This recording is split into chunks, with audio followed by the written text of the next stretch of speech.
Corinthians chapter 3 verse 13. It says there that intentions or your deeds, our deeds, shall be revealed by fire. So works, good or bad, will go through the test of fire. And the fire shall try every man's work. So is it something that you do for the glorification of the Lord, of his name? Or did you do this for your self intentions, personal intentions, to be validated by the word, just to satisfy the pride and the flesh, no? For entertainment and, well, titles and fame? Okay, so in Malachi chapter 3, it's a very clear revelation of the Lord. It's actually a culmination of the New Testament. It confirms the foreshadowing of salvation and redemption since Genesis time.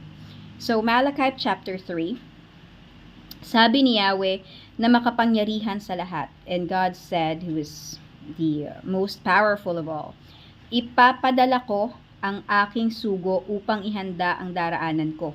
So that's John the Baptist. Kasi words yan ni John the Baptist eh. And he said he's just a voice and he's there in spirit to clear the path of the Lord. And that was also mentioned in Isaiah.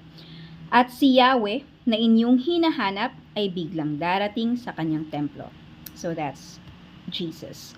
Darating ang pinakahihintay ninyong sugo at ipapahayag ang aking tipan. So, the gospel. Ngunit sino ang makakatagal pagdating ng araw na iyon?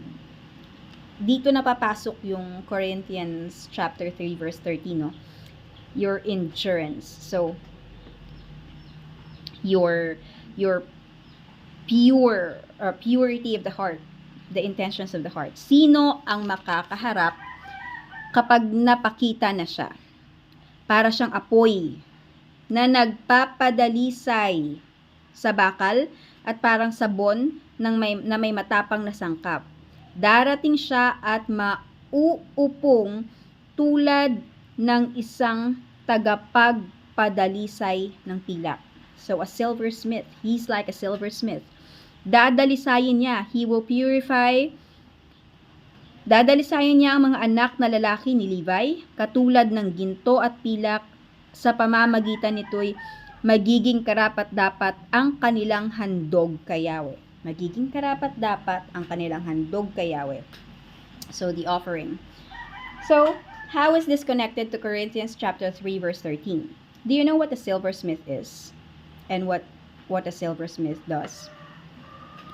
They process silver, they process gold, and they purify it. Sila yung nagbabantay, sila yung may alam kung gaano karami yung silver or gold na ipipurify. Alam nila yung oras kung kailan ito ihuhorno or kung kailan ito hahanguin, kung dalisay na ba, kung purified na ba.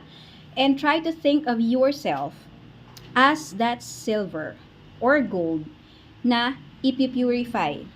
It would go through fire. And the silversmith, being the Lord, siya yung uupo doon at magpapadalisay sa'yo. He would put you on test. How much you could endure. And everyone, walang exempted dyan. Hanggat buhay ka sa mundo, you are under this test. You are being purified. Because the world itself is the fire that is purifying you. That's how you would deny yourself daily. Well, we would go there. So, God, siya yung tagapagpadalisay, ikaw yung ihuhorno. Alam ng Panginoon, alam ng silversmith kung gaano ka katagal doon, kung kailan ka ilalagay, or kung kailan hahanguin. Put it out too soon, magiging malabo yung resulta. Hindi purified. But, patagalan doon at pasobrahan yung fire, masusunog din. No? So, it has to be precise. So, kailan at paano malalaman ng silversmith na purified na, na dalisay na, yung ginto o pilak or silver na iyon? You know what the answer is? You could even check Google for this or any AI that you have. The silversmith would see his reflection through the silver or through the gold. That's how God would know your intention. If it's pure, if it's dalisay, if He can already see Himself through you. And according to Matthew chapter 5 verse 8, this is very beautiful. This is one of Jesus's beatitudes in Matthew, and it says, "Blessed are those who are pure in heart, because what? For they shall see God." You know na meron ka ng karapat dapat na handog or offering to God? You should be covered by the blood of Jesus Christ. How? Paano mo malalaman? You are walking with the fruit of the Spirit in you. What's the fruit of the Spirit? As the elect of God, you should show holiness.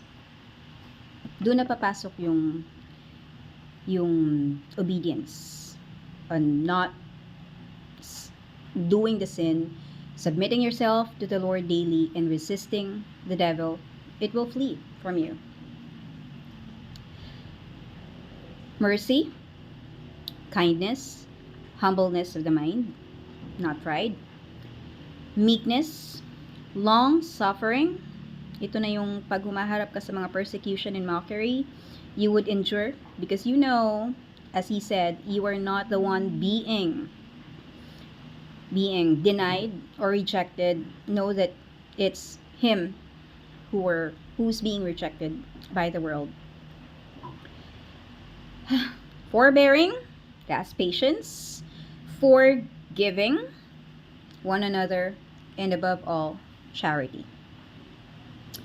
So, fruit of the Spirit, and at the same time, partner it with your submission in fasting and praying, and doing the things that are in private, only you and the Lord.